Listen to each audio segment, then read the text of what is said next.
We want to bring in Chief Legal Analyst Khalif Rhodes now to talk about this a little bit. We just found out a couple hours ago they're not going to allow this to go forward. The judge, when looking at this case, had a number of things to make a determination of.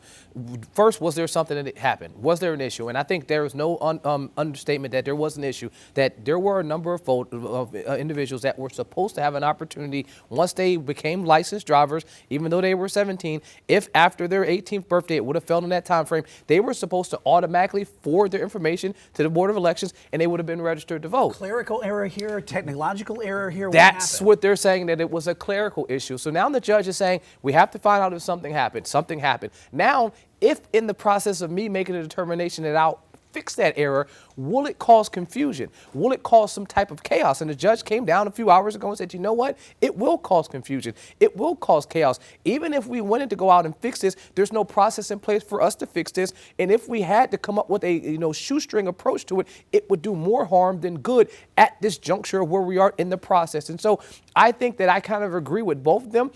The other issue was the numbers. The ACLU was saying that there was almost 17,000 folks that were addressed and affected by this issue. But they pushed back, the state board, and said, look, there was only 7,000 people that they believe were affected. And of that 7,000, about 5,000 had an opportunity to already register to vote. So they said they were only talking about 1,700 people. Still, one vote counts in this election. So you're talking about if any person was denied an opportunity to be registered where they should have been, it's still a problem. But they're saying they're miles apart in the number of people that were affected by this. Yeah, and you always want your voice heard, especially when you turn 18 and you have this opportunity. But also, do they have any recourse going forward after the election on this? I mean, I don't think they could have any recourse. I mean, you could still have a last-ditch effort. That was one judge's decision. Remember, everything is appealable. And so because this judge has denied it, you can still appeal this judge's decision, and there's still time.